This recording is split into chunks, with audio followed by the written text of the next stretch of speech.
by 2030 they could probably let this ride. Until the formula stops working and they stop making billion-dollar movies. People will be like, maybe I shouldn't go watch Or this. they're going to figure it out. Or they're going to figure out that we need to do something a little bit new. Which I think is kind of maybe what we're seeing, like, a little bit. Like, yeah, I think with the whole Doctor Strange movie, isn't it going to be a horror that's thriller what I or heard. something like I that? heard it was supposed to be, like, more of, like, leaning into, like, horror. Like, I heard that it might even be rated R. But that could be total cap. I love that. Yeah, If they do that, that's the right direction. Because the right direction is a different direction, I feel like. Exactly. With pretty much everything. I don't understand how they haven't gotten the message yet from Deadpool that God, rated R so superhero successful. movies are going to be successful. I mean, they showed it with Joker. Isn't the new Batman movie coming out? It's gonna be rated R, I think it's rated R because it's supposed to be like that's supposed to be kind of horror-ish too. Like, that's crazy. That's so fucking love that sick, shit. dude. I think that if they can figure out a way to really delve into all these different genres, that's kind of the move. That's what you got to do. Because you can realistically get like every fan. No, you can't because like it's not one type of person that enjoys Marvel movies. It's it's all that shit. Like my dad would never. Like he doesn't enjoy the type of movies I like as far as like I mean I'll watch every now and then like an anime or like just something a little bit like off kilter and he doesn't fuck with that at all, but as soon as there can be something slightly not realistic in a Marvel movie and he would usually call that out in another movie, but just cuz it's like superheroes and Marvel he's just like it feels realistic for that. You know what I mean? It doesn't feel like anything they do in that. Some things are obviously like they have to stretch. You know what I mean? They have to push like a boundary at some point. It's a superhero movie. Just the way that it works. But like, in that world where superheroes exist, like, I can pretty much let a lot fly in a movie where that's the real world. I think that Marvel did it right compared to DC, and I read this somewhere. This isn't off my like own mind, but someone said that Marvel movies try and just bring us into the world of Marvel and try to show us the world of Marvel, whereas DC movies try and put DC superheroes into our world. Yeah. And I think that's a very smart idea. Yeah, and I was like, wow, that's a very good way to put it. That kind of makes sense. And I'm like, that's exactly why the DC movies are trash, because our world fucking sucks. They are trash. Like, even like Aquaman. Like, Aquaman... Decent. It's decent. You know what I mean? Like, it's decent. But maybe if, like... First of all, the underwater CGI in that movie is, like, maybe the worst thing I've ever seen in my life. Really? I saw a lot of people talk about it. I kind of enjoyed it. It had, like, a very, like, Avatar, Pandora thing going on. I get that. No, I like the... See, that's the thing. I like, the look of it, I guess. Like the aesthetic. I like colors. Like, Yeah, exactly. Make it pop with some color. Let's not make it all dark so you can get away with bad CGI. I feel like that's annoying as hell. It's a big mistake. Because I'm just like, all right, like, it's dark in this bitch. In the end, I can't see it. Like, now it doesn't matter if it's good or not. But that, like, at least it was vibrant. Like, at least they didn't shy away from it. Like, they did what they could do. And there was some, like in the arena. That's a sick arena. See, like that was a cool ass scene. It's like really cool, and it's like a world building scene. It's like you exactly. can see like there is this arena, it's this massive thing. But if it was just like I feel like when they're floating in the water, like the hair. Yeah, it looked. No, it just didn't look. I completely agree. I'm trying to like put it like on the scale of like compare it to other Marvel movies, and I think the only two, maybe three Marvel or DC movies that can like be considered as like not bad was Man of Steel, Wonder Woman, the first one. Well, the first Wonder Woman was Have you seen the second one? I haven't. Don't. Really? Don't. No. That's a shame because the first one was great. God awful. I actually like really enjoyed the first one. Yeah, the first me too. One gave me Captain America vibes. No, facts, because I feel like Wonder Woman is like kind of like an embodiment of Captain America in a weird way, or maybe vice versa. However they came out, but whatever. I don't know. But and then it was Aquaman, Wonder Woman, and Man of Steel. I think were like the only three that you could really. I never saw Man of Steel. Really? Yeah, I never saw it. Wow, that's... Because I remember why, too. I remember looking at it and being like, I don't like the look of the actor. And I literally based whether I was going to watch... Like, I'm like, usually, I don't... Because I like a lot of these movies still. Like, I have my cousins that watch. I have all these other things. But in the end, I have to watch them on my own time a lot of the times. And I'm like, I'm not going to take 2 hours out of my day to watch this movie if I just don't think that this actor looks like Superman to me. Okay. Well, I completely respect that, but in my opinion, I think there's really no argument can be made that Man of Steel is the best DC movie they've made. If someone wants to argue with me with that, I'll gladly fist fight you, but like... Think it's better than the Wonder Woman movie? In some ways. I mean, Wonder Woman was cool. Wonder Woman was cool as fuck, cool. but, I mean, I don't know. I think, in my opinion, I think Man of Steel is above Wonder Woman, but I definitely, if someone made an argument that they're, like, equal, I could maybe hop on the wave, but... You couldn't hop on a wave that says Wonder Woman 1. No, I don't think so. 2. And you definitely, in any wave where it's below 2, you're not even like talking to this person anymore. No. I don't think your opinion's valid in the conversation. Like I don't think you understand movies or like superhero movies or like what it means to like have like an epic moment. Yeah. Okay. So so anybody that believes Man of Steel is number 1, don't talk to Kev. Is basically the whole idea. Man of Steel. No, Man of Steel number 1. That means you're agreeing with me. Anyone that doesn't think that can't. No. I think anyone who thinks that Wonder Woman and Man of Steel are like maybe on the same level, you're still cool with them. You're an okay person, and if you put Man of Steel below Wonder Woman at 1 and 2, then like it's gonna take me a little bit. There's potential, but like it's gonna take me a little bit to like actually enjoy your company.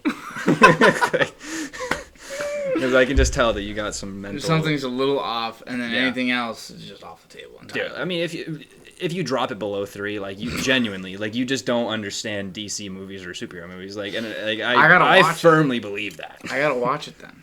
No, you definitely need to. Because I did enjoy Wonder Woman, and like like people like to just bash on DC just because they like Marvel. I'm like, why can't we just have both? Be really cool. It'd just be nice if DC worked a little bit harder. If DC was just better, like it could be so much better. The heroes in DC are better. Yeah, like Superman. They're better. You got Superman. Like Superman's the GOAT. Like Superman is the OG, just like epic superhero. Yeah, he's just so epic, and like I guess maybe that's what makes him so hard to make a good movie about. Exactly. Is because he's so perfect in a lot of ways. And so like corny almost. It's like kryptonite. I'm not even getting lied, dude. I think the Man of Steel, like I've seen a lot of the older Superman movies too. Mm-hmm. I think Man of Steel is one of the better like Superman movies like ever. Because if you do it right, like I bet that like I haven't seen obviously, but I bet like they probably did. If you do it right, he is the best superhero, so you can make the best movie about him just because. So if you did it right. Have you seen all the other current DC movies like Batman vs Superman? I saw Batman vs Superman. That was like decent and got ruined by just like stupidity. Just poor writing. But I mean, a lot of what happens in Batman vs Superman is a direct byproduct of what happens in Man of Steel in the third act. Yeah, which I kind of think they touch on enough to like to pick up on. But pick up like I understand like the concepts behind Man of Steel at least just because I've watched the other movies. But I probably should watch that. I definitely should watch that. But they're coming out with it's gonna be a new Batman, isn't it? Edward Pattinson. Yeah, it's the dude from Twilight. Twilight guy. Honestly, not a bad one. No, actually, I think that's a solid one. It's a weird pick for Batman, but dude, I mean, and they did Joaquin Phoenix for Joker. That's a weird fucking pick. That was money, by the way. And it was a really good movie. That stairway scene, I was like, oh, that was cool. Didn't they? Wasn't it like a call back to the one where it's Heath Ledger in that movie? I don't know what movie it is. I'll never get. The Dark Knight.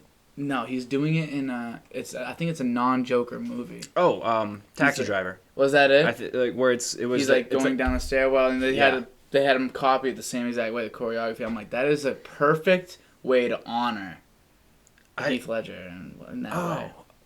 You're talking about he did like one of his dance moves was based off of Heath Ledger. Yeah. I don't think it was the stairway scene. Was it? Maybe I'm wrong. I know what you're like referring to because they did do like they paid tribute to Heath in there which somewhere. Is so cool. But they also threw in an Easter egg to I think the movie's called Taxi Driver. I think it's from like the 80s or something like that. And I think so. Or I thought isn't that the You Talking to Me movie? Is that one?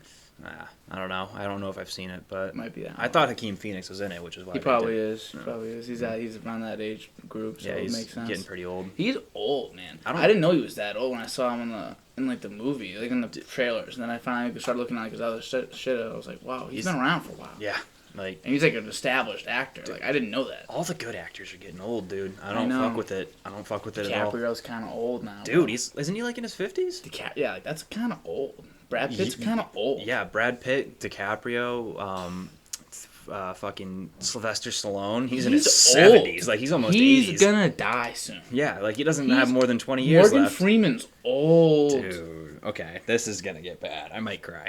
Like if Morgan Freeman dies while I'm alive, that'll be such a sad day, like, for everybody. This like the amount of impact just like his voice lines have had, and like, Oh my because God. I'm a movie guy, like I love movies, and like the amount of impact he's had specifically with just his voice, not even his face. 'Cause Yeah, he's got a wonderful face yeah, too, he but like also just his voice good box. actor in general. Yeah, Like, exactly. Just his like, without even seeing him, he would be one of the greatest like actors of all time. Like It's like a James Earl Jones with the voice of like Vader. And, like, exactly. he was the dude. voice of like what was it in Lion King? He was the voice Mufasa. to Mufasa. Yeah. Like it's just like something about he has that, and he's also maybe a top 10 actor of all time. I don't really know how you rank actors. I don't think you can really, but Yeah, like there's too many. Let's do Marilyn Monroe and then Morgan Freeman. And then everybody else can just run away. Yeah, I mean, it's one of those 1-2 arguments, you know, like anyone who doesn't put Marilyn up there, kind of thing. Marilyn Monroe is so bad. She was the first one. Like she was the first like. I mean,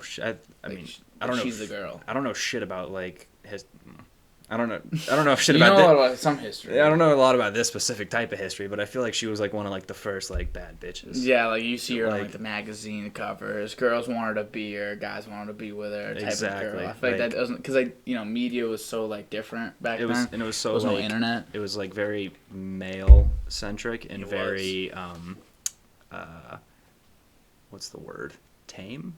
Tame's a good word. But sexually. Yeah, tame. sexually, I guess, but or just in general, because I don't feel like they didn't allow alcohol and like cigarettes and all that shit on TV. Prohibition. Dude, like prohibition. Dude, imagine like a person from the 40s, like an adult from the 40s, who's like long dead by now, but we just sent back in time a copy of 50 Shades of Grey. Or like WAP.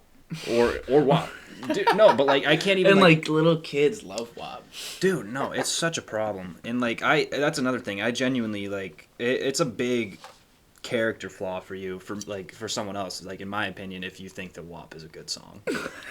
Like, yo, the beat hits. Dude, no, don't like I know it word for word and I'll dance if it comes on, but if like you actually think like if you put it on more than once at a party, like if you're using it for anything else other than like comedic effect, then like there's issues there. Dude, and like this isn't nothing against Cardi B or whoever the fuck is it, Megan Thee Stallion, but like, yo, they released some trash music, some very bad stuff. Like I don't get like I'll put them on the same like, and I feel horrible saying this. I'll put them on the same like level as like Nickelback with just like how fucking terrible, just corny. And, like literally, their song. Like, I just hear like the words too well. I wish they were mumble rappers. Like I wish you would just mumble in this shit. There's one thing when a rapper. A different rapper like is just like saying some stuff that's like a little over the edge in like a sexual way, and then but they're they're mumbling it so you can like barely even understand it. They're just kind of riding. So you're just like catching the vibe. You're just kind of catching the vibe more than you are catching like the words. Exactly. They're like just saying these things. Like I want my fucking. I want my pussy thrashed. Like it's shit like that. Dude, I'm like. Chill. But here's the thing though. Chill. I remember in like my Spanish class we talked about like the difference in culture and like movie culture in different areas. So here, if there's like a dick in a movie, rated R. Yeah. R. No question. No, yeah. Not even. Rare. It doesn't even like, and that barely happens because people are like, I don't even want to get They're mad weird about. They're mad weird about dicks, and even just like boobs. So you see boobs, rated R sometimes. Maybe you can get away with one boob. Boobs. Boobs. Love boobs. So like you see anything sexual beyond like making out, and it's rated R instantly. But you can make a PG-13 movie that has like people literally dying in it, action, shot in the face. Head, You could get shot. You could watch someone get shot in the head in a PG-13 movie, straight up. And it may not be like brain gory, shooting out, but like you can still see someone die. You can see dead bodies all over the place. Like it's just and it's weird. The opposite in Spain, I guess. That's what she was saying. Like when movies released in Spain for Spanish audiences, whatever, it's different because like there's a rating system. The people that do it are different. They think of like sex is way more like accepted and open, and it's like that could be PG-13. It's like that, dude. It's like that all over Europe. Yeah, it probably is. I agree. And then, when it comes to someone like getting shot, like then they're like, that's when you slap the rating. That's when you slap the rating, the R rating on it. I actually don't like disagree with that system. I feel like that makes sense. I feel like that makes a lot of sense because, at the end of the day, someone's going to be a lot less traumatized if they see like a 5 to 6 inch dick on screen than they are going to see someone getting shot in the face. 5 to 6 inch dick. Like, Well, you just have to specify the size of it. This is the global average. I mean. Okay, so if you see a 5 to 6 inch cock on the screen, I mean, it could be 4 to 7. Like we don't. It's not gonna be as brutalizing as no, but like someone die. Especially if it's like a little bit of gore. Like that shit is traumatizing. Like it really Yeah, can it be. is. I'm very desensitized to that type of stuff now. Death is I'm extremely desensitized. Like to at least like real death will always hit. Yeah, I mean it I has guess. to, but yeah, like if you just see like dead bodies, you really don't think about it. Obviously, if you saw them in real life, that's one thing. But if you're like watching like even the videos of the planes leaving, what's it called? And the people are hanging on to the planes. the C-17s in Afghanistan, and they were falling seeing off those and seeing people fall to their death. I was like, that was obviously a shocking image because like you just see it. Mm-hmm. But I really wasn't even thinking about the death part. I was just like, wow, that's crazy, and then just turned it away. And I wonder if that's because I've seen death my absolutely. entire life. It absolutely is, dude. Especially when it comes on social media, because like I mean, I went through like my weird phase of like I would go on Live Leak for shits and gigs, and like that kind of stuff, and like or you just like see like a random Twitter link, like someone come check out this video, and I'll just be like, oh okay, sure, like dumb kid, and then it's just someone getting their fucking head cut off, and I'm like, huh? Like, I've seen videos of people get their head cut off straight up. Yeah, no, so have I. I mean, whether a couple ISIS ones, I've seen like random like cartel ones. Like I mean, and like me and my family, I can't count on two hands how many times I've seen someone get blown up. But it's not like it does naturally irks me. Yeah, I'm not really thinking about it. Like it's like a cringe factor, like a pucker factor. I feel like it should make me cry. A death should make people cry. Yeah. Like any death, basic human death should make people cry, but we just don't. Like we've just kind of went the route of not doing that. Yeah, like, if you could just take internet, right, and just get rid of it in its entirety, erase everybody's memory that it existed, and not let it be the future of things. If we could just go back to how it was, like 1980. Mm-hmm. And just have everything's on like hard drives and you can use the computer, but it's everything's USB. It's a big computer. It's all like that. Everything's saved like that, like tangible. Would you do that? No. Why? Absolutely not. I think internet is as many cons as it has, and there's a buck ton. Mm-hmm. Is there the amount of pros it can do for the human race? Just talking on like saving lives scale, which is like at the end of the day the most important thing if you really think about it. The amount of WebMD. I mean, it causes people a lot of problems, but you can also find like in a very critical situation, and then you just happen to find the right WebMD article, or WebMD article, and you could kind of save someone's life. I know that's kind of a stretch. No, but you're right. You're right. Medicine, research, communications. Yeah, bringing people closer. I mean, the world has never been more interconnected with communications than ever before, and that does a lot of good. Like, I mean, at the end of the day, like, I don't know, this isn't like fact, I don't know if this is fact, but I don't think it would be that hard for President Joe Biden to go give a ring to Vladimir Putin if he really wanted to. Mm-hmm. That may have not have been possible 30 years ago, just getting through the proper chains of communication, but now it's so much easier. They can hop on a freaking Zoom call together. Do you think it in a way kind of takes away, like, if say we have phones, like we all have phones on our street, obviously. Mm-hmm. And we're always on Twitter or whatever, or Instagram or whatever. We just go on Twitter, Instagram, all these things, just check out what's going on in the world. And then someone in France, and like on their street, everyone on their street, they go on their phones, they do the same shit. Obviously, you see somewhat different things. Some people have completely different timelines, completely different everything. But in the end, like, that was never a thing before. Like, we'd see the same video as a kid from France. Yeah. Like, that never existed. No, it's weird. So it was complete different cultures entirely. So now I feel like when I go somewhere, I could literally, with someone in like a complete different country, mm-hmm. discuss like a viral video. Like, exactly. We have something in common. So do you think it almost like takes away a little bit of your culture a little bit, or is it just like almost creating a bridge instead of like bringing them closer? Do you know what I'm saying? Mm-hmm. No, that's a good one thing question. To bring it closer, another thing to bridge it.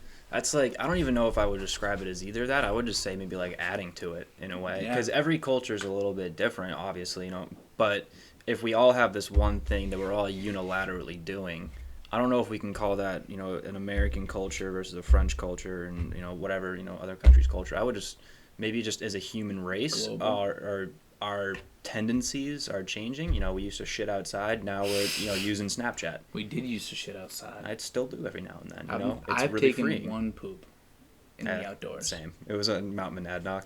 I forget where I was. I was in the woods. I remember pooping, and then my biggest issue was, how do I wipe this right now? Leaf. I did take a leaf. Yeah, that's all. That's all you can do. That's all you can do. Just get a leaf. You know, and then I just buried it a little bit, slight bury. Kick some dirt over it. I had a little hole. I pooped in the hole, covered the hole. I didn't do a hole. Just because I thought ahead. Because it took me a while to come to the decision to really poop outside. Dude, that's exactly what happened to me. Takes me a second. It took a second. I was like, do I really want to poop outdoors? Yeah. For the first time, and I was like, "Yeah, I do." Yeah, so, like that's kind of cool. Took me a second, but then once I got to the realization, that, this is dope. Yeah, like it really was a bucket list moment for me. What is on your bucket list, Kev? I want to shoot a tank. That'd be pretty dope. Wait, you said you wait, forget that. You said you wanted to bring up guns. I said that was gonna be the first thing I said, and I forgot. It was a pretty good conversation. Yeah, we were about rolling. Marvel movies, okay, though. So, Kev. What did you want to talk about when it comes to guns, in general? I mean, like, I'm a very simple man, and just like, you know, the rough category of like, thing go boom, like I really enjoy it. Like it's a very mentally enticing like information for me. Boom. I mean, agree. And you know this, like, yeah, I mean, I'm the same way. The night we went up and picked Mike, I was like, yo, dude, check out these videos. It's a big ass gun. And I just like I'm sitting there just like. Yeah, something about it was I just want to see things explode. Dude, like I'm with like a lot of different things for me. I'm just like very fascinated in like the different ways guns are set up and like different types of guns that are used, the different types of ammunition, because it's incredibly complicated. Oh yeah.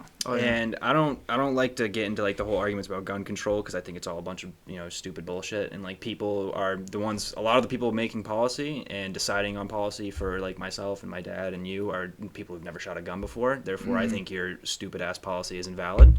But we'll stop there. Well, you're a criminal justice major, so you kind of have a better understanding than most people do. Not that you know everything or even half or even a third.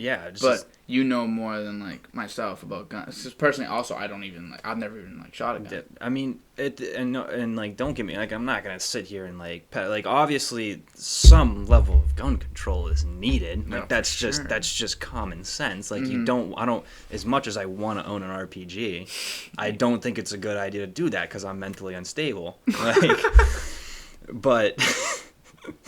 Because you know why? Intrusive thoughts. I was talking about intrusive thoughts with Nathan actually on our podcast, and I was saying sometimes I just want to like kick a baby in the face, dude. Like it's bad. Like I've never done it. I've never done any of these, but they just and he was saying like these are intrusive thoughts. Like they just creep in. Like so, if I had an RPG, God forbid someone with slightly less mental stability than me. With an RPG, was just got the intrusive thought. I'm just gonna blow it up. What is it? Don't know. I'm just gonna take it outside and blow something. It's like you're driving on a bridge. You're driving on one of the bridges across the road. I just want something about it. Just why not? Like I want to know if I could survive this right now. Like I feel like usually when we see someone like do something like if you see like committed like because that's like I feel like that would end up in suicide. Obviously, that would be classified as suicide if you drove a car off a bridge. But if you see a suicide like that, there's usually like reason. So those intrusive thoughts happen to so many people every day, and everyone overcomes them. Yeah, no, and that's part of like, and that's a big thing because I'm also a big mental health guy. As much as I like love to fuck with people and like call you out for your stupid shit. Yeah. I also understand that on the base level like there's mental illness and mental health problems. Oh, yeah. Terrible. I just don't think we need to completely rework our entire philosophy about the way the world works to cater for a minority, which I know that's. Sounds popular. Okay. That could have let me rephrase that. Rephrase it. Because that was pretty. Let me try that again. Yeah. All right. I think we shouldn't change the laws for people who aren't impacted by mental illnesses to make sure that the people who are impacted can't get their hands on guns, if that makes sense. Okay. Yeah. I don't think like myself or my dad or my brother or anyone should have their limits encroached on of what they can own when they haven't shown any warning signs or have done anything that would indicate them they're not safely allowed to own a gun. And like I'm big, like I think there's two universal things we need to like get the gun control situation like in a little bit of a decent spot is, you know, mental health checks, psychological assessments. Like they're not that hard, they're not that long, and they're pretty accurate. And they'll tell you if you're that. I mean, think like you make it part of your physical. Go like Yeah. get a physical and a mental. Absolutely, why not? We get a physical anyway, and we know. Why don't we do that? I don't know. We know the mental health is becoming like a growing problem. Why don't we do that? Dude, I don't know. That makes no. Because I mean, I do know why we don't do it because Explain it's to me. money. It's all Money. it all comes back to money. How And much money I got in unemployment? Dad, I'm sorry, you're gonna kill me. I actually don't think universal health care is like the worst idea in the entire world. I mean, I think that there's maybe some cons to it, but I mean, we also have like 300,000, you know, like babies dying on the street every year. Like, Yeah.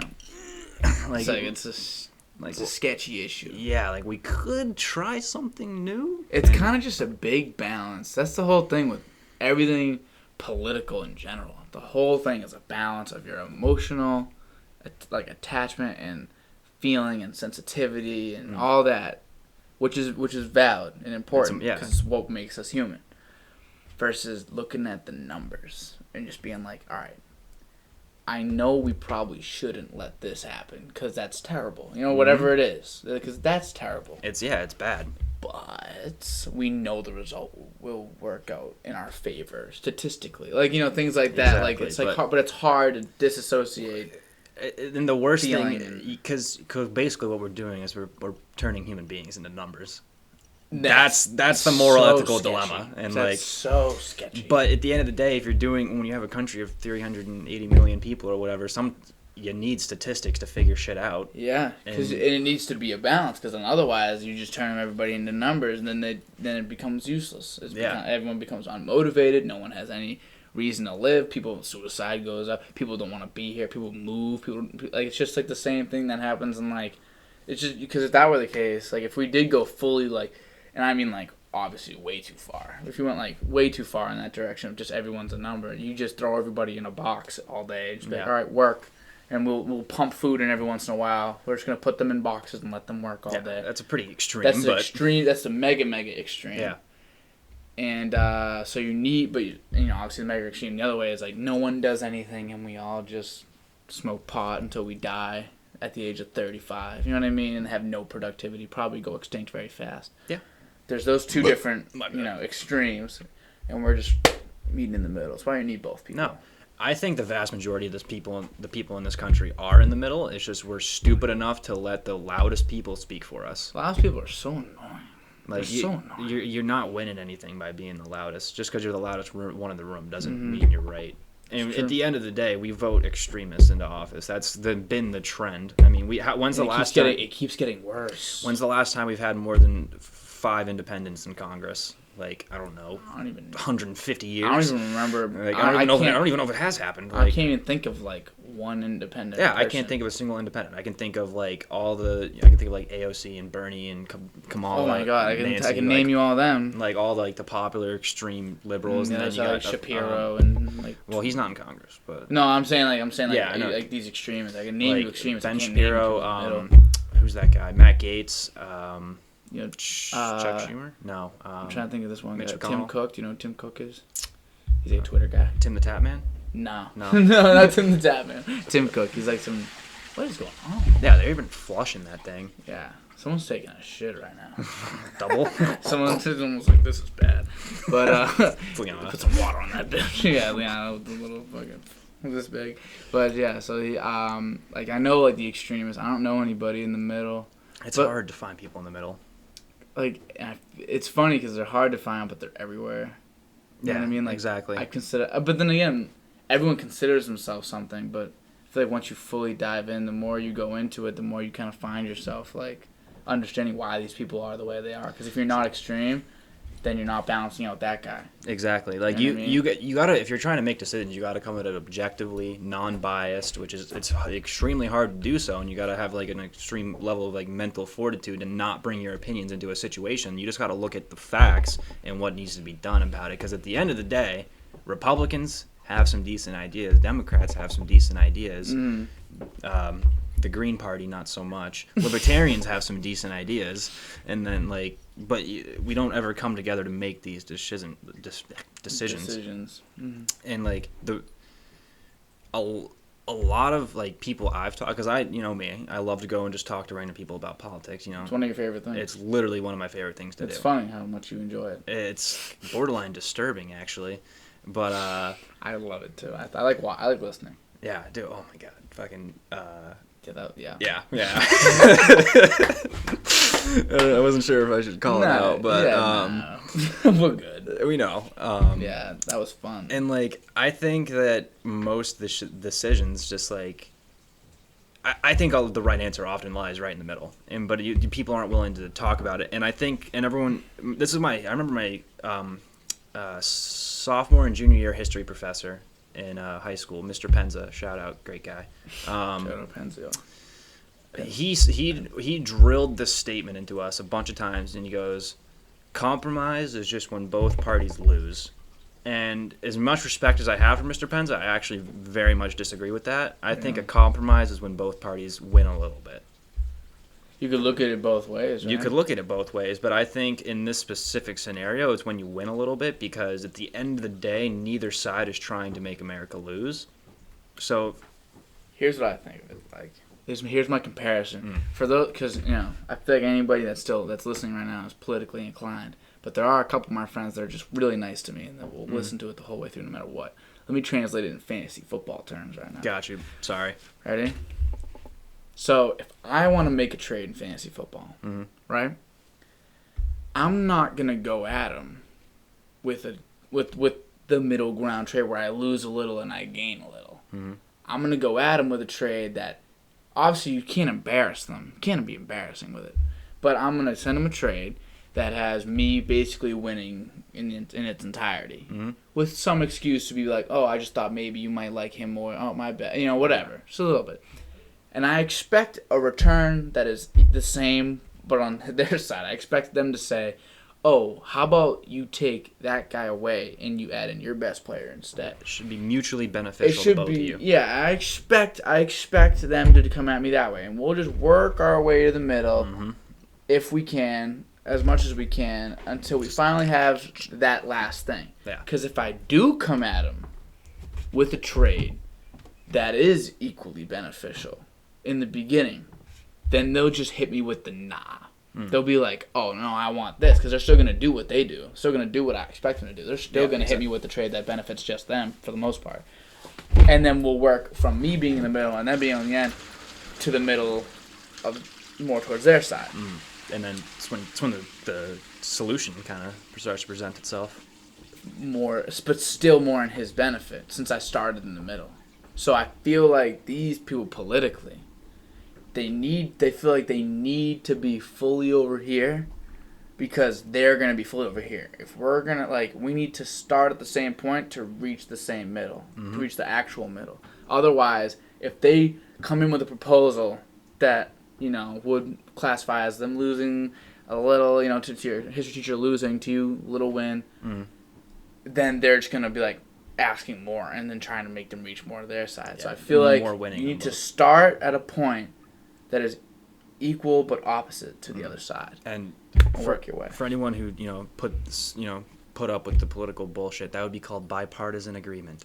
A bipartisan agreement. Yes, that's what it's. That's when both parties come together. Bipartisan. Oh my god! When they Words, come together and dude. meet. They say English is the hardest language to learn. Absolutely. Behind Mandarin. Right? And I know a lot of people know people who know a lot of languages, and they said that they can mutually agree that English is one of the hardest. That in Chinese and anything. Russian too. Russian. Yeah, well, it's a whole new alphabet. Isn't Chinese writing it impossible to learn? I mean, I don't know if that's the right word, but it's basically hieroglyphs. It is, because isn't there a different thing for every word? Yeah, I think. That's insane. I don't know jack shit about that's Mandarin. Insane. I probably should. It'd probably be a great language for me to learn in my field. But Mandarin would be if you could learn Mandarin, you know how valuable you are instantly? Yeah. If anyone needs a job, just learn Mandarin. Or Russian. That's another Or goal. Especially Russian. if you're doing anything related to anything criminal justice. Yeah, and in business. People, in business, too, exactly. International business. If you do international business, and they said this to us. The guy, I remember I was told I had to go to this event. International businessman came in, and he talked to us about, like, what it means to be an international business. And he was like, I don't know any languages. He's like, all I know is English. And it has been the biggest detriment to my career. He's like, it's kept me from being a multimillionaire. He's like, I would be making $10 to $20 million a year if I just knew another language. My dad keeps getting on my ass. He wants me to minor in a language, and I'm like, I'll try. It's just gonna be. I mean, because when you're younger, it's easier to learn a language. So much. And like, I want to make my kid learn something. Dude, like, else. I can barely read and write now. Like, dude, like, I mean, it's gonna be really hard for me to learn something completely new. But I mean, and like, I don't even know, because I was talking to you a little bit about it the other day, like how I've been thinking I want to move into like the emergency management type of stuff. But if I kept going down this like homeland security, well, management is homeland security, but like if I went more towards like government agencies type of stuff, like DHS, NSA, that'll be so good. That kind of stuff. You would murder in there. Exactly, but if I want to get like a good posting, like I'm gonna want to learn another language. I mean, and if you do know another language, that's like, at least from what I get told from like my dad and like people he knows, is that like that's instant jobs. And if you know, just like, and like if you want to be even if you're just planning on being in the U.S., if you know Spanish, the southern border has so many jobs for you. It's ridiculous. Literally. I bet you, there's a certain probably line in the U.S. that if you cut it out, majority of the people spoke Spanish. Yeah, 100%. I don't know where that line would be in the U.S. A lot of it would probably be roughly, I mean, it's just a guess. Just guess, probably like, I don't know, about maybe like halfway through California over until like maybe Mississippi. I bet you over 50% speak Spanish. Yeah, in definitely. some capacity. So if you know Spanish, and my friend Jake, you met Jake Ritchie, right? Yeah, Jake Ritchie. Yeah. Shout out Jake Ritchie. Lip Gallagher. Yeah, the goat. He does look like Lip Gallagher. Yeah, I call him that every time. Yeah, he's the man. Super funny. But he's gonna be he's double majoring. He's gonna be psych, and he takes Spanish. So it's one thing. So a lot of people take psych, and they're like, I want to be a therapist, or I want to be this and that and that. There's a lot of psych majors out there that like really don't have a ton of direction. They just like the subject because it's interesting. Yeah. But for him, like the whole idea of like, it's kind of hard to get a job, being psych, completely does not apply anymore. If he knows Spanish, and is in psych, you know how easy it is to get a job. I mean. Yeah, exactly. Too many Spanish kids that need therapy. Literally, like in Lowell, like just in Lowell. I looked at the thing today. It was like 30% of the people in Lowell are Latino, Latinx community. Yeah, it's a big community. Massive community. You could just get a job anywhere. You could get anywhere. And like we were saying earlier, like the rise of like mental health, or like the awareness like arising, like there's gonna be more jobs in that field. Like it's growing rapidly because politicians and schools and school boards and districts are starting to not take it that much of a joke, or some of them do, but some of them are starting to realize it's not such a joke anymore, and they're actually hiring like real psychologists to like be guidance counselors and the shit that they need in school, or like they'll hire like a school psychologist, which I'm totally pulling that out of my ass. I don't know if a school's actually done that. But I think that they should. They should do that. I love you're ripping good ideas today. A school psychologist. Every school should have a psychologist. That is a fact. Completely confidential. Completely just anonymous, confidential. You could just go in there, like you can set up an appointment if you want. But if you're really freaking the F out, you can pull up and you can be like, listen, like I'm just having I need to talk. I need to talk right now. You should be able you should maybe even have 2 or 3 of them. Like nurses. Big schools? Why not? And then you should have a physical and a mental. That is genius shit, bro. Why? And I don't understand why it couldn't be done. How could I make money doing that? Right? That's capitalism. If you find capitalism at its finest, I'm a marketing major. That's what we do. We just instantly think, how could I make money off that? We could create an AI psychologist. Oh my god. We got to find a computer engineer. Or just someone who's just a genius. I know a couple computer engineers. I could imagine if we like patented like an AI that was a psychologist, and like you could just download the program at a school, and a kid walks into a room and there's just like a fucking Cortana looking bitch, and she's just like holding your hand, talking to you about your family and shit. That'd be the most. You could make more money off that than like Amazon. Absolutely. That is. And it's dual purpose. Yes. You could turn into like a sex robot. That's genius. Because then talk about getting rid of the stress. Like, sex AI. It's like it starts one way, but it ends, and you walk out, and you're like, "Wow, that was amazing." Wow, that was a great. I need another meeting next week. Yeah, thank you. You down tomorrow at 3:30? But you know what I was looking. So I'm in an immigration class this semester. It's kind of whatever. But I noticed we did look at these maps the other day, and it shows that in each city in Massachusetts the percentage of different.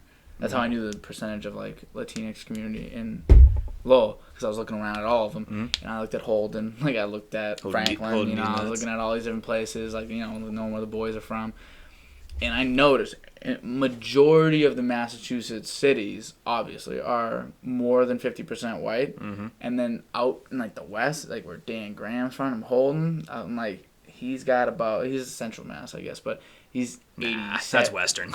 If it's beyond 495. Like literally, if it's beyond 495, you're west, in my opinion. But he likes to say CMAS, whatever. So shut up, Dan. 87% white. I went even further.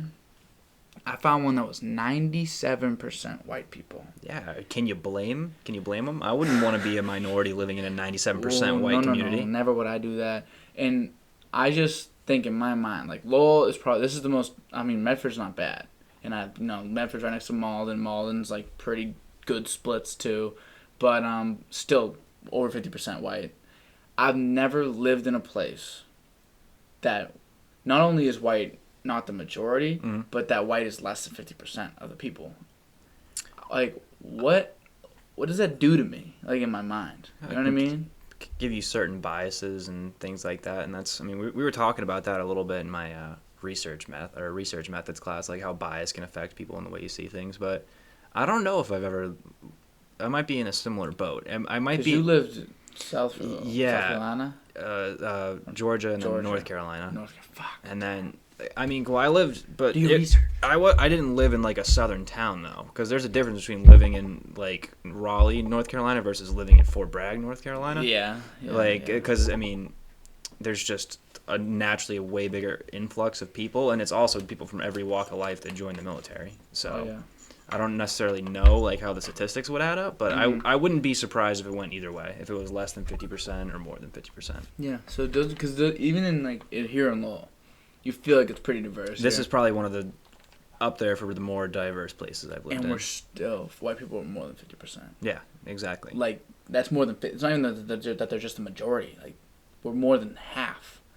So I just wonder, like, I kind of want to just live somewhere where, like, we're, like, 25%. Like, I want to know what it's like to have, like, I don't even know. I don't know where your core group of friends is not going to be white. Like, that's interesting to me. Yeah, it's an interesting concept. Because, like, that's literally my whole life has been that way. Yeah. And I didn't really think about it. I always thought, like, like, when I chose to go to Medford High School instead of, like, one of the Catholic schools. I was like, all right, I want to make the decision. I know. I was like, I want to make the decision. I want to go get like a little diversity. I don't want to just be a bunch of fucking rich white kids because I'm not a rich white kid. I'm just a white kid. Yeah. So I feel like I wouldn't belong with these like douche kids. Not that everyone's bad. I'm just messing. But some of them. I understand. So I was like, let's just go to the public school. So I decided to go to the public school, and parents made it my decision, which was cool. And so it's still like at that school it's probably like 75% white people. So I'm wondering what, like, first of all, what would be different if it wasn't like that? Like, if I just went out my whole life and it wasn't all, like, people that looked like me made me feel comfortable. You know what I mean? Because, like, in the end, that's kind of what it does. You see people that look like you. If you pull up into a church, you go to a black church, like a Baptist church. Yeah. You'd feel a little uncomfortable. And I don't feel ashamed in saying that at all. One, because I don't go to church, and then two, because I'm in a black. I'd probably burn. I'd probably walk in there and burst into flames if I walked into church nowadays. You with all the blasphemy like, that I Jesus get off you just like really. Yeah, like, I had a woman tell me. I hope the Lord strikes down upon thee with, like, madness. And, like, I was like, in fury or something like that. I was like, I broke into a gym to play basketball. I didn't even break in. They thought I broke in. Like, the door was just open. I walked in. I started hooping. And this lady was like, how'd you guys pick the lock? I'm like, dude, I don't know how to pick locks, homie. I don't. Let me know if you ever need one. And do you know how to pick locks? Some of them. Nate knows how. You need a certain type of coat hanger. I can't do it. That's all I definitely can't. I definitely could use some practice, but please continue. And so I just walked in, and this lady was like, yeah, like, she's like, so you're telling me that the door was just wide open? I'm like, well, I mean, I pushed it open, but like, I just opened it. It wasn't like it was open, like rigged open. It was just an open door. It was just an open door. It was unlocked. And then she was like, well, you're lying then. I'm like, you can kick me out now. Like, I don't need to hear this argument with you, because like, I was there, and like, I know, like, you can just kick me out. I'll leave, like, happily. Like, and she was like, but you're lying to me instead of just owning up to the fact you broke in. How'd you break in? Did you break a window? I was like, these windows are plexiglass. No, I'm not like, breaking obviously in. not. Like, you see shards anywhere? Like, am I in my blood? No, I'm just here hooping. And Did she was come like, with a battering ram? Like, for real. And then she was like, all right, may the Lord strike down upon thee with madness and fury. I was like, are you fucking, like, wow. Bro, I hate religious what a nice holy woman. Yeah. Like, you know what I mean? Don't forget what happened with some love thy neighbor shit you're on right now. The number one thing in religion? Dude, religion is just hypocrisy manifested. It's wild. Especially modern religion. And like, it's wild. And Mo, I'm sorry. I'm not a big religious person. She's very religious. She's not very religious, but she'll, like, if someone's in the hospital, she'll specifically send the boys a text, be like, make sure you pray for this person tonight. And I'm like, hits it with a couple of these, you know, she like, grabs the chain, she grabs them. I'll just, she's holding it and just, in the name of the Holy Spirit, I mean, us and all. Like, she's holding the cross, she's rubbing it, she's got the rosary beads in the other hand, she's nervous, you know. May the power of Christ come out. Yeah, for real. But yeah, I don't know. I went to CCD classes. I got confirmed. I got all that shit. You missed me with all that. But like, I just didn't. I hate to say, like, I always say it like this. It kind of pisses people off. Though. I'm like, I just don't buy it. Like, no, I literally don't buy it. It's not that I don't buy that. There, like, yeah, obviously there could be a God, like 100%. There's no solid evidence to prove that there isn't one, but there's also no real good evidence to prove there is one. I agree. And so I don't know if that. I think by definition that puts me under agnostic. I think that's what it is. I don't really give a fuck about what label you put on me. Like, I believe what I can see and what I can read and what I can understand. And and they're like, well, that's why it's all based about faith. I'm like, well, you're putting all your faith in a fucking book that was written like 3,000 years ago, and it could have very well been written by a hobo on mushrooms. Yeah, like, could have. In which case, maybe he is God. Maybe literally a hobo on mushrooms. Like, maybe for the moment he really, really thought that he created the universe, and then he wrote a book about his findings, and then that turned into the Bible. And on top of that, like, the mere fact that we don't have any proof of, like, who wrote it, when it was written, and, like, all that shit, the mere fact that there's so many other religions in the world that have a singular overarching deity as their god, you know, Allah, other ones.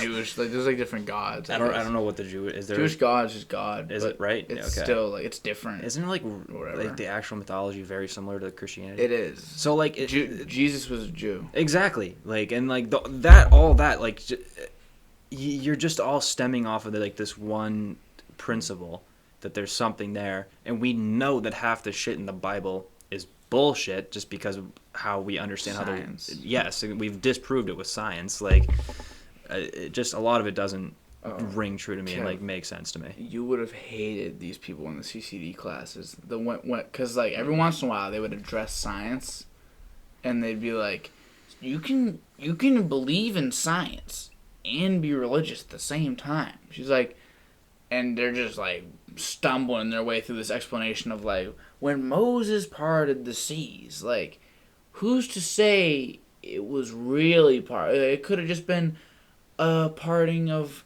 like, you know, like, it might have just looked at or whatever the fuck they were saying. I was like, what are you talking about right now? Like, it was just like trying to stumble their way through it so bad. I was like, I don't disagree with that. I think you can very well believe in religion and science. I know, I agree too. It's just like metaphorically, but I'm thinking a lot of the things they were trying to say, I'm just like, why are you saying?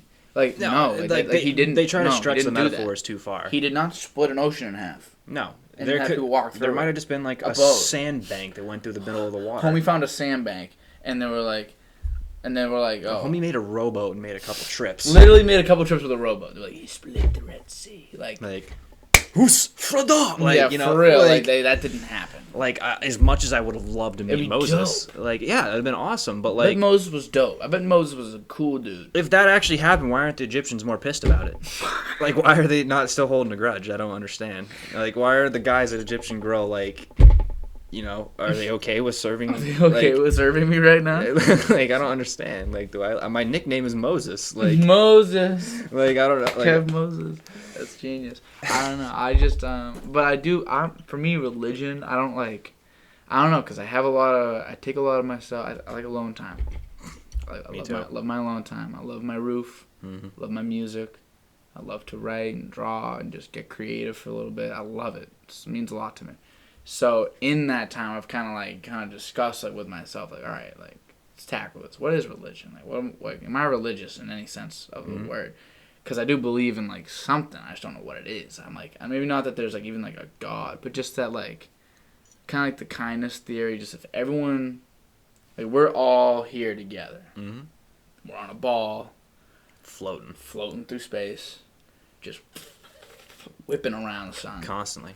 That could all end right away. Mm-hmm. Could end 10 seconds. Sun could go boom. It could be over right now, and this is all just my last trip in my head. It could have all just started. Yeah. And all the memories were all fake. Mm-hmm. It could have been made into existence literally just right now. this second. Everything the rest of this conversation was just implanted memories. That could all be true. Yeah. And in a world with so much uncertainty, let's just be nice to each other. And when I believe in karma in that way. If I'm nice to people, I say to people all the time, I don't know what you're talking about. I think everyone's so nice. There's a couple people I don't like, whatever. Yeah. But I'm oh, they're so nice. Everyone I meet is nice. Everyone I meet is so nice to me. I swear to God. And it's because I'm nice to them. Yeah, it's reciprocation. It's fascinating how it works for. So I'm saying when people, it's fucking crazy how that works. It's crazy, right? When you meet when you talk to people and they're like, oh, she's a bitch. Oh, she sucks. Oh, she did this, and I'm like, you're saying this stuff every day. Maybe it's you, dude.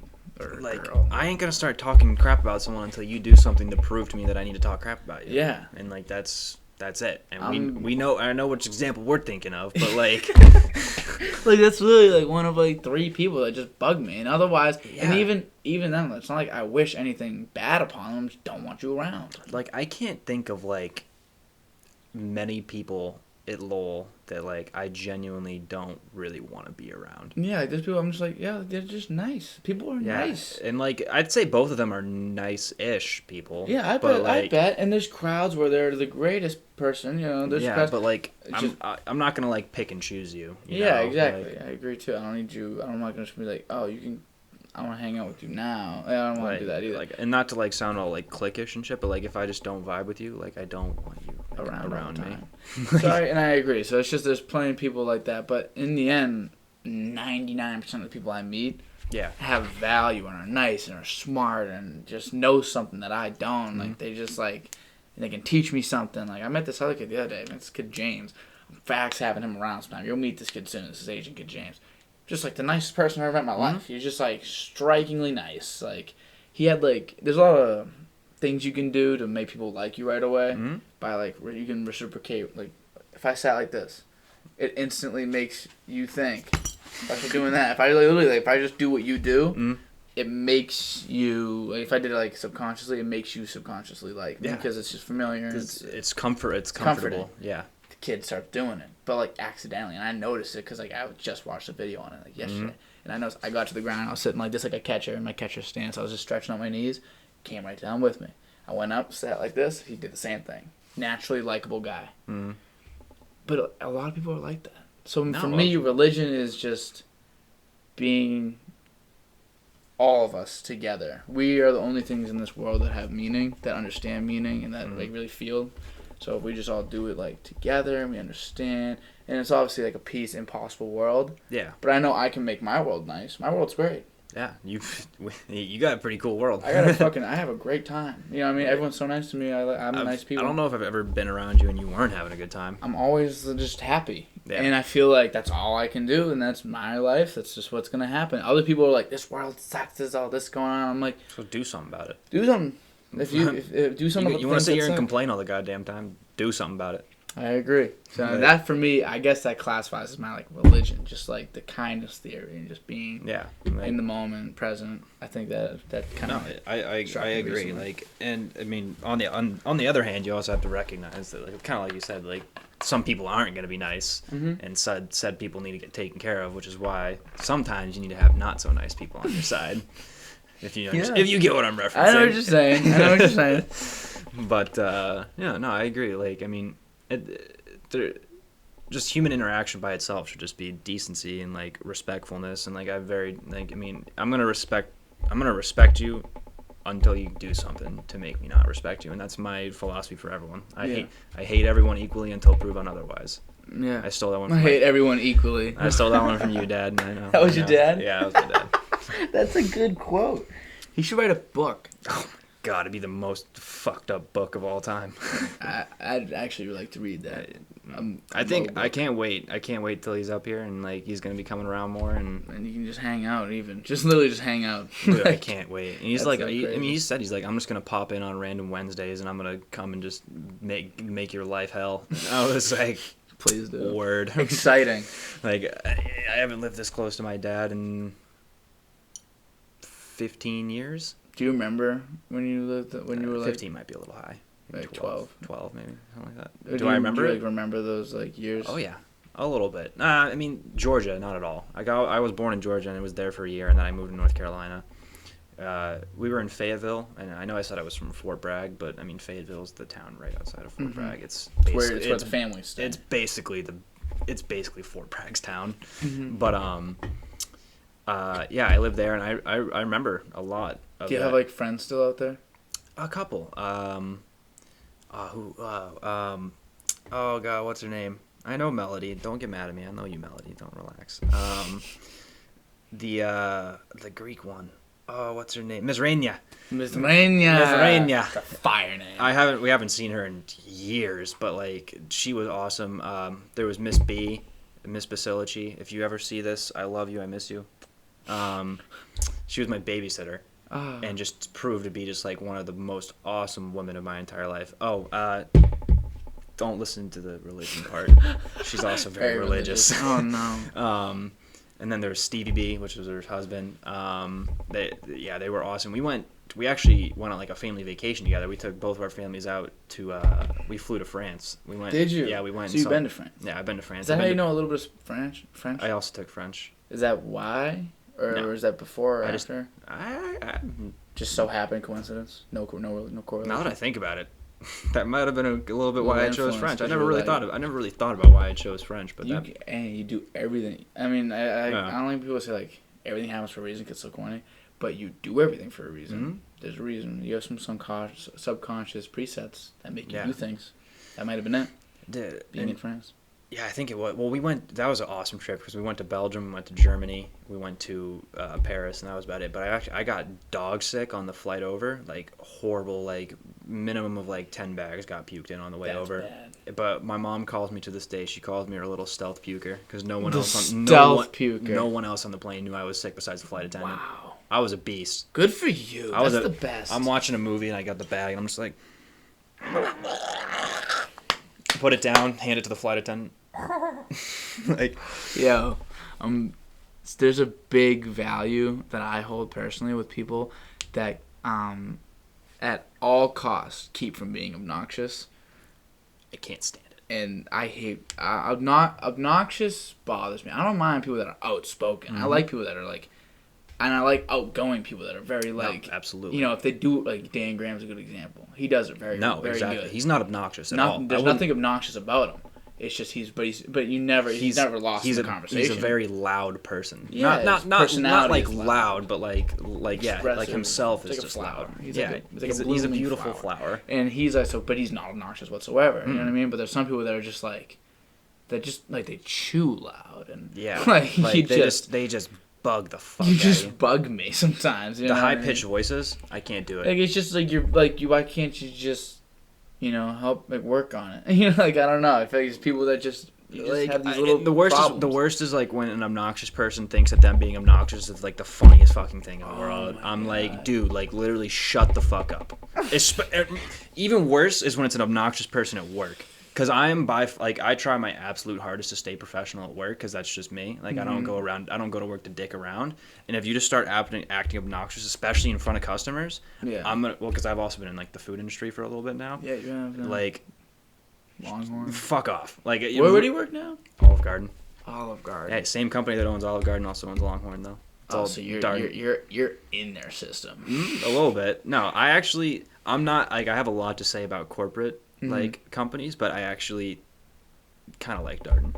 Good. Just as a company, just because they have a really good system, like as far as HR, even though that HR system has failed me before. You know. I'm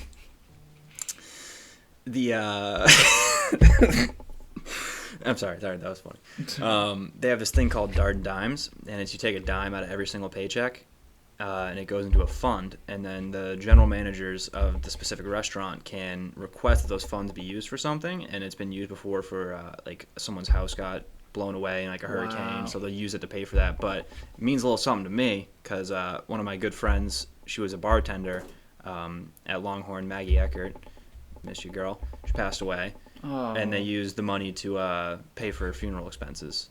Wow, because she wasn't like the most financially available at the moment, so like it was tough, but they covered it. At least that's what I was told. That's a great way to do it. Like, and like that's why I was like, damn, a couple of my dimes helped out, and I was like, I fuck with that. Yeah, I think, but I hate sometimes when things like that happen, like when places donate money, or like when your tips go to this donation, they're like, I don't think people are like, oh, that's just a tax write-off. I'm like, no, bro. It's like I'm donating. Who cares? Like I'm paying taxes anyway. It's like I don't donated. Give a shit. Yeah, like are you like can we not all win here? You know what I mean? Like you feel good about giving it. Like, oh, I'm giving. You know what I mean? It's not much. It takes nothing out of me. Like I'm giving what I don't need. You give it. Company takes it. They give it away to people that actually need it. They get their reparations. They get their free advertisement. Free advertisement, I guess. It's it's like, why can't we all just win?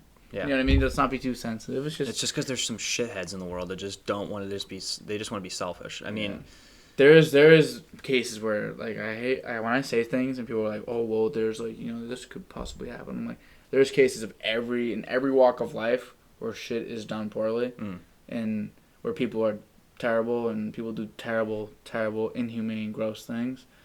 But like people that say they donate and then don't, which does happen a lot, which is terrible. I'm just saying, when in a perfect world and when the system works, it's a good job. It is a good job. It works for everybody.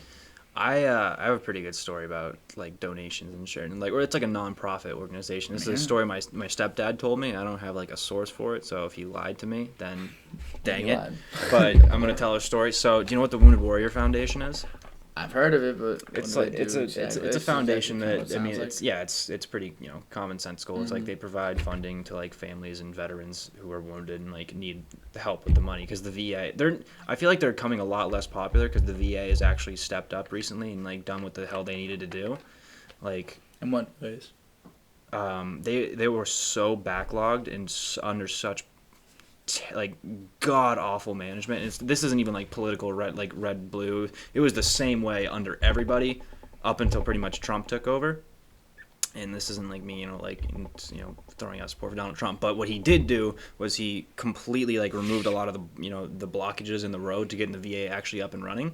Good. My mom, who's been out since like 2002, finally started getting like some of her back pay for her injuries and stuff. Same with my stepdad.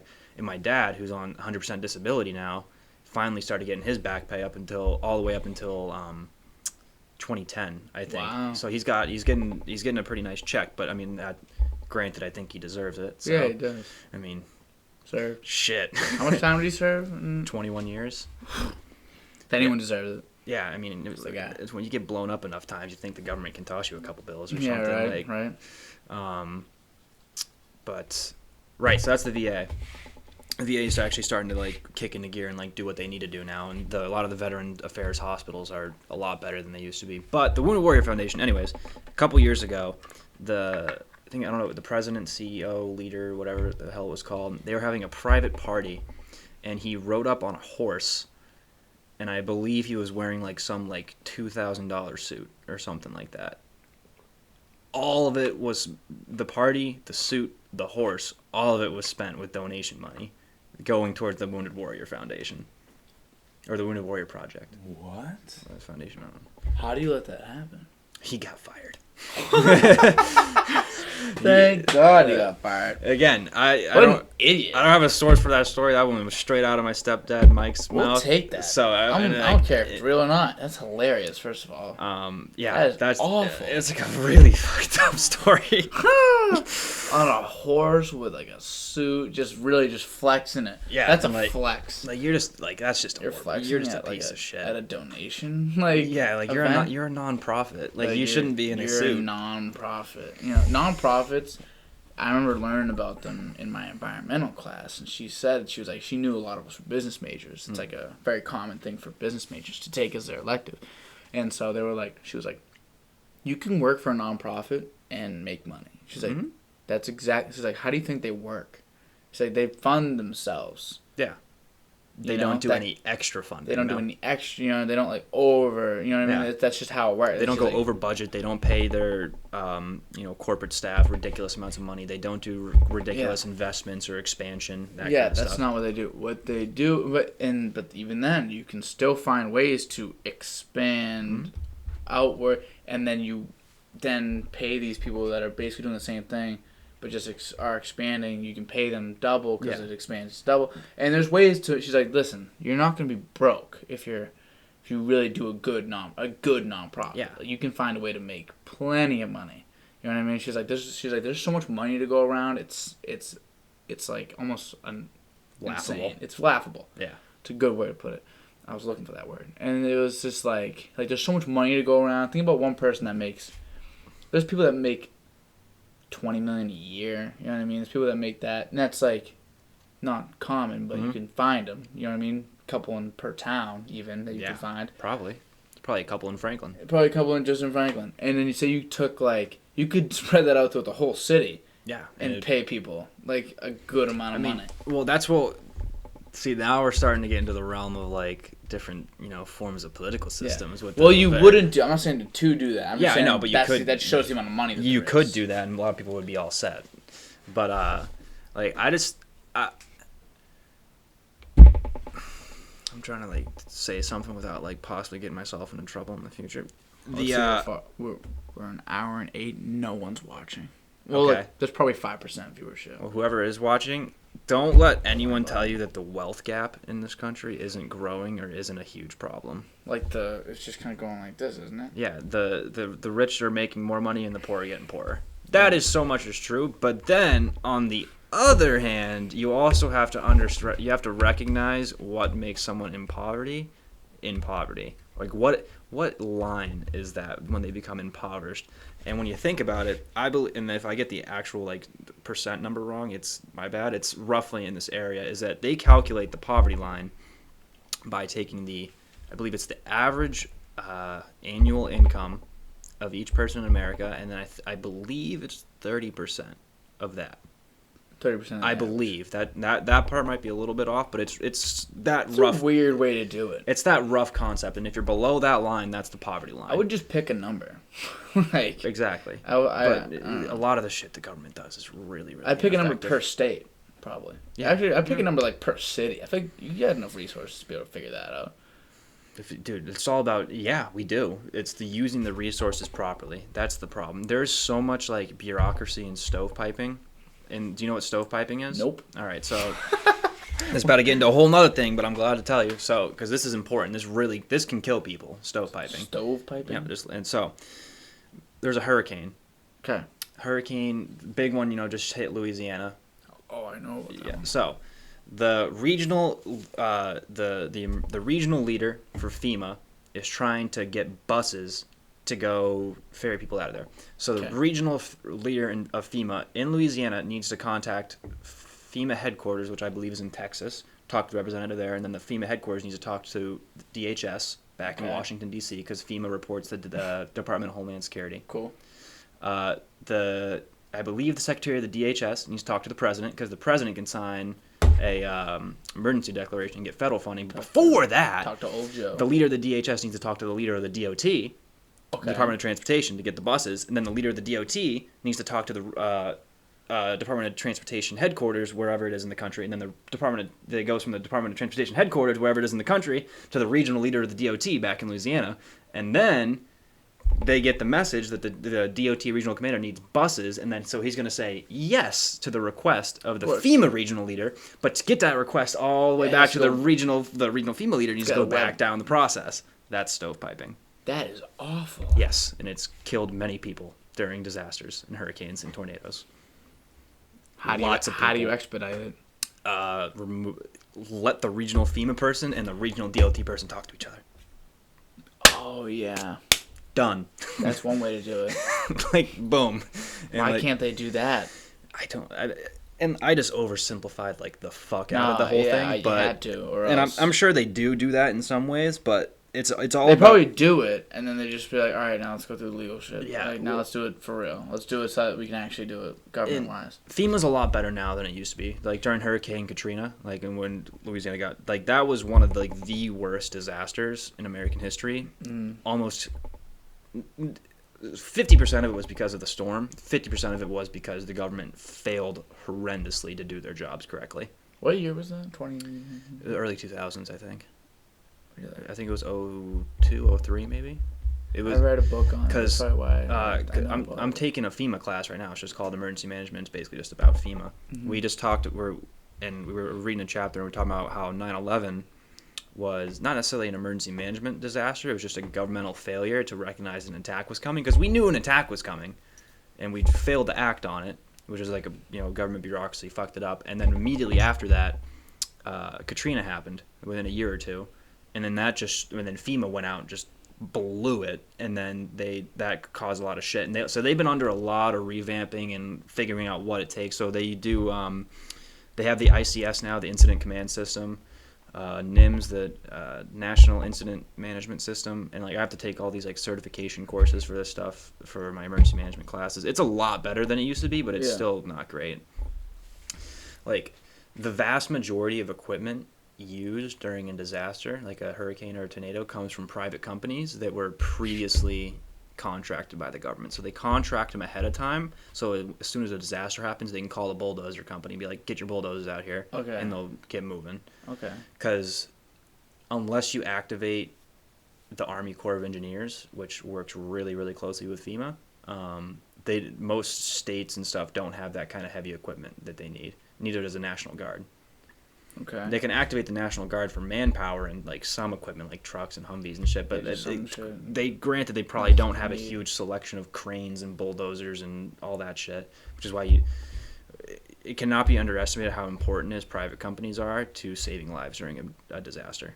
That's that controversial? I don't think it shouldn't be that controversial, because it should just be blatant fact. Are private, do people want to keep private companies out of it so they don't profit off of natural disaster? I'm still very much a rookie in all this. I kind of just spieling about the very brief amount of stuff I've learned about this. Yeah. So I don't know if I could properly answer if that's a controversial topic or if that's a hot topic. I wonder that too, because it shouldn't seem to me. It shouldn't seem that controversial. A lot of times I think though, I'm like, that shouldn't be a problem. And it's right? If it is, the government turns it into a problem. There's someone makes it a problem.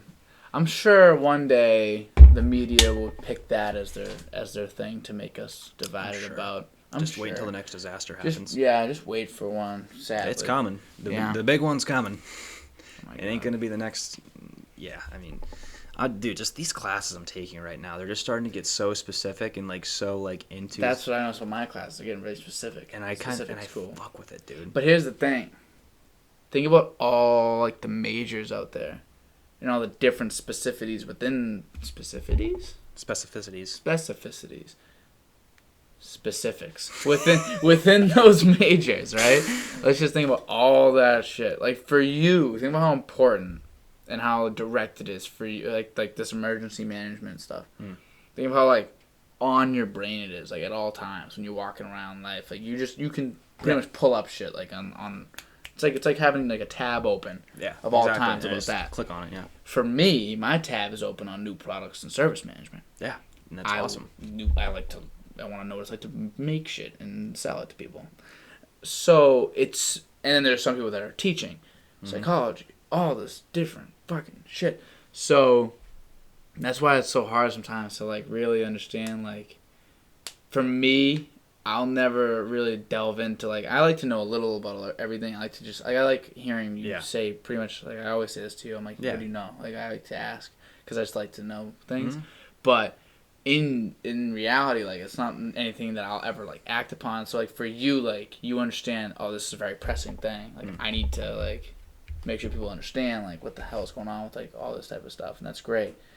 But just like you need to do that, there's a million other people with a million other purposes that are all trying to get their thing to, like, the forefront. And, like, trying to, like, push their, like, what they think's most important. Yeah, it's so cool. I enjoy so cool. Like, how everyone specializes in something. Because, like, I'm never gonna, like, in most cases, gonna treat someone differently because, like, I know more than they do about a specific topic. But I also want you to recognize that I probably know more than you about this topic. And like, for me, like, I would never even, like, and I ask you everything. Yeah, I ask you everything. Same way with you. I would never go toe to toe with you in, like, business strategies and, like, marketing and shit. That is your area of expertise. In the same way that I would hope you recognize that, like, I know a lot of shit about the government and like how the military works. Like, and I ask that kind you, of stuff. like, you're, like, the person I ask. If I have like, a question like that, you're the person I ask. Just like if I have something, like, about, like, we have a lot of nurses in our friend group, I ask them, like, hey, like, so what should I do with, like, this? You know what I mean? Like, I heard them talking upstairs. They were talking about, like Liana. So if I'm given drugs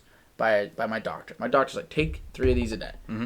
I don't even, like, think. I just take 3 a day. Just do it. They are, like, looking at, like, the fucking bottle. Compound. They're looking at the bottle. They're like, you should take 3 of these a day. Like, without even me telling. Like, Liana didn't even tell them yet. Like, take 3 of these a day. Like, they, like, know this shit. Yeah. It's, like, scary. Yeah, like, it's drugs and, like. But it's their profession. It's their profession. Yeah. And if you threw them in, like, you're like, all right, tell us the marketing cycle. Tell us the 4 phases of, like, how to make a new product. I mean, have you seen some of the shit they have to, like, learn? And emergency management. And then if I go up there and I'm like, all right, they're like, all right, just treat this patient that has, like, jaundice, whatever the hell. Treat this. I'm like, fucking how? With what? Like, put an IV in. I'm like, okay. I call 911.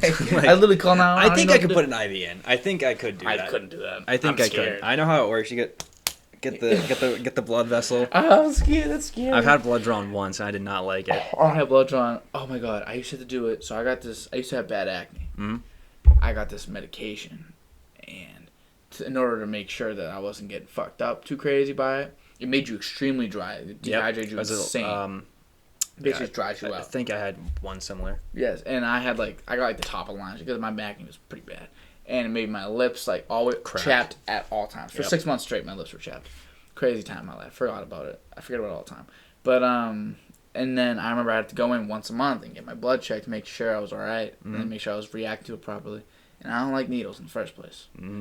Like, that's just one going in my arm, like, whatever. Like, they don't really vaccines fucking matter where. Like, once you see like, the blood. Like, they're going at, like, a vein. Like, they're getting, like, And like when you like 3D picture it in your head and you can see the needle going into the my vein, body like, and just penetrating a vein that's not supposed to be penetrating. My body knows. My body knows. Like, it knows very well. You get goosebumps and shit. This old lady, she was so nice to me. Got her every time. I walked in there and she was like, "Hi, hon. Oh, you're shaking." I'm like, nah. I do this, like, all the time. Yeah. So I was like, "No, I'm not shaking, but I am nervous." And she was like, "Oh, don't be worried." And then she knew she had me one day. She brought in some cookies, and she was like, "Here's a cookie." She was so old and sweet. Oh, I want to give her a hug. She was so small. That's so sweet. And then she gave me, like, a cookie. She was like, "Just eat that, like, but not while I'm putting the needle in. I want to miss." I was like, no. You made it worse. I was like, you made it worse. She was so sweet. Dude. But yeah, that was scary. The best doctor I've ever had is either the one I have now. Doctor doesn't matter, but doctor don't matter. Yeah, and then I had this one doctor back in when I lived in Attleboro, and I only went to him once because I only lived there for a year. So I had one physical with him, and I just remember my mom was in the room and he was getting a vaccine ready for me, And he's talking to me, he's talking to my mom, he's talking to me, and then like he literally does this like in the middle of the conversation, just goes, and I look at it, and then he just goes, bah, with the vaccine. I was like, oh, genius. I was like, damn, some that was of them, good. because some of them they know it's gonna hurt. Yeah, like they know that there's nothing they can do about it. Like I can put this in as perfectly as I want, it's gonna hurt them. Yeah, so they just like I got messed with too. I think they were like, all right, I'm gonna put this in 3, 2, 1. All right, 3, and then fucking went. I was like, you're a bitch. Like fuck you. Never falling for that again.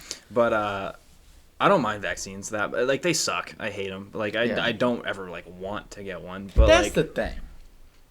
I'll let you continue. Actually, then I'll say what the thing is. I don't actually ever want to get one, but you don't mind I was gonna go somewhere with this, but I forgot the point I was gonna make. I came in real hot with that. That's the thing. It's okay. So I came in what's the thing? The thing is, with COVID vaccine. Oh God. I got it. Mm-hmm.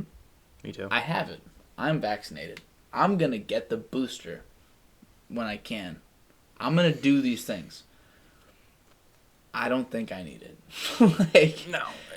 I just don't think if I only cared about me and myself only, if I didn't have family at home that literally would not hug me unless I had it, then I would not get it. Because in the end, I'm not gonna die.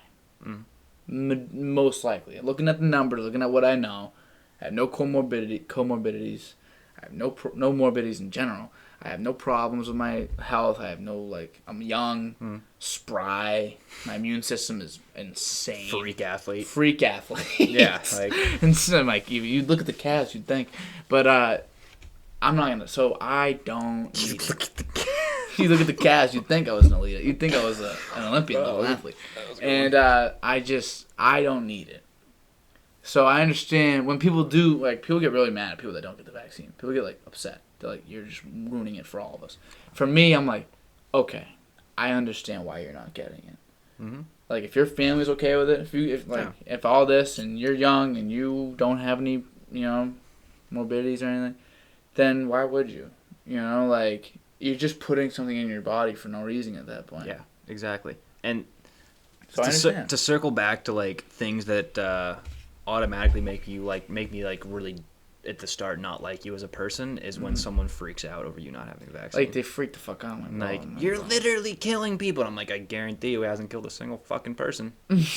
I guarantee you he's probably caused minimal harm to anybody on this planet. He just doesn't want to put in a vaccine that was rushed into production into his body and don't really know the long-term side effects, if any. Which we get. I understand. I still got it. I mean... Because, fucking YOLO or whatever. Yeah, you only live once. I don't want kids. I don't care if I'm infertile. I don't care. I don't think there's a big issue. I've done enough research where I'm okay, I know I'm going to be alright. Yeah, I'm going to be alright. Because really, what the fuck are they going to put in this thing to wear?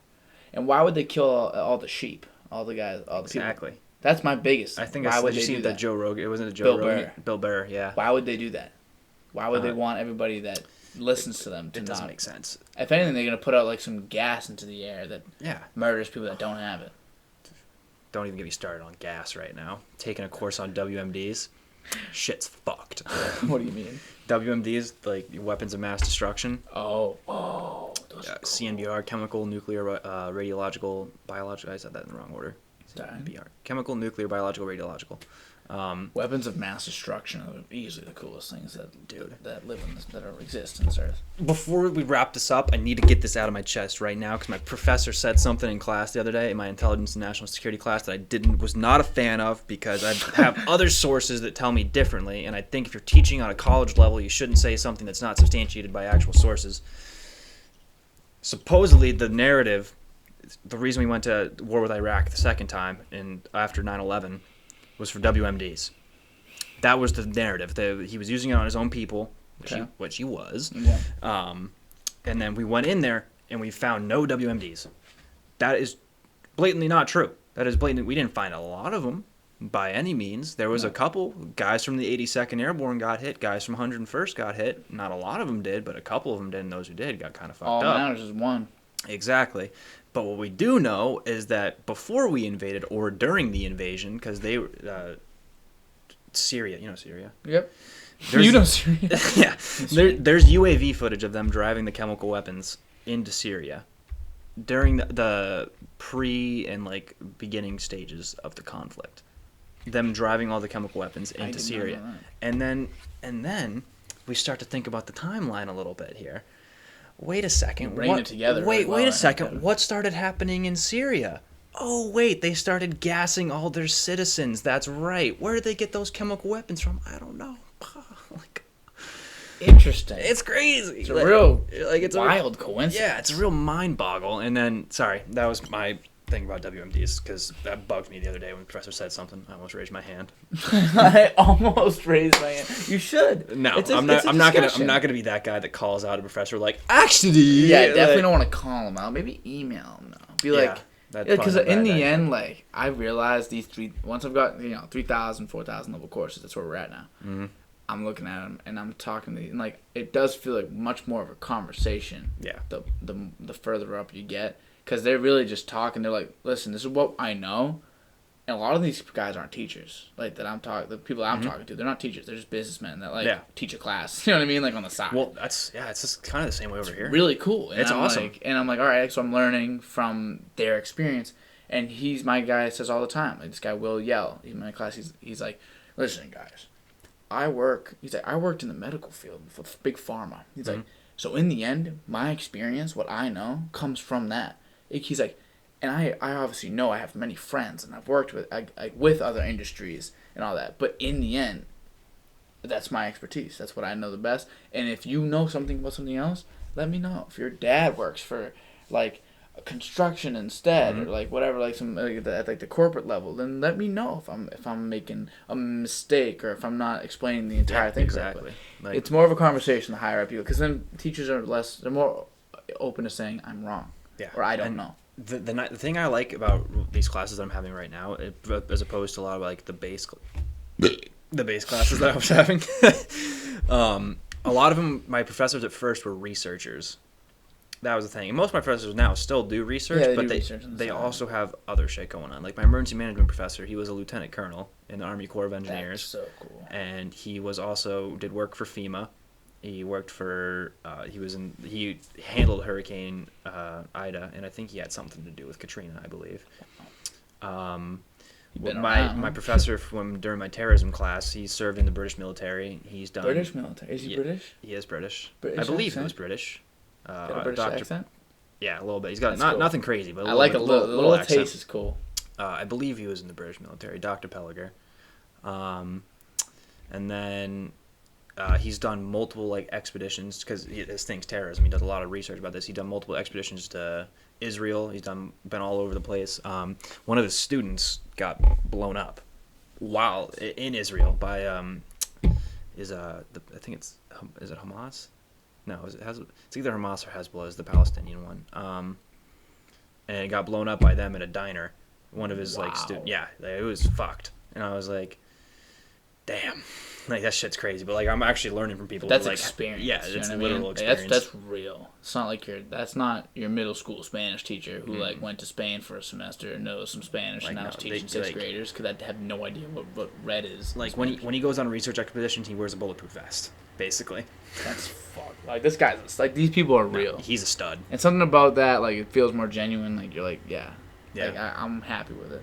But Kev, we are at hour 30. I was just about to do this. But yeah, I think we did a good job. I think we did a solid full job. Hour and a half, pretty much. How was your experience? I loved it. This was awesome. You want to know something I noticed though? What? After watching a bunch of the other ones? What? We never did an introduction. That's okay. That is okay. It's okay. If anyone made it this far, my name's Kevin Morris. I'm a junior criminal justice major with a concentration in Homeland Security at UMass Lowell. Yeah. I might throw this in the beginning. I like tacos. You like tacos? Oh my god. I always forget. I do it like once every like 5 times. I forget to. I feel like I need to at least say the name. But now I'll probably throw it. At some point, whenever I say your name the first time, I'm just going to throw your name up there. Nah, dude, it doesn't matter to me. I don't give a shit. People know who I am or not. I had a great time. And now I get to go watch Shang-Chi. You're in the Shang-Chi. title. Now you get to go watch Shang-Chi with Pops. That's what's up. All right, kid. Appreciate it. Thank you for Absolutely having great me. time. Of course. Good job.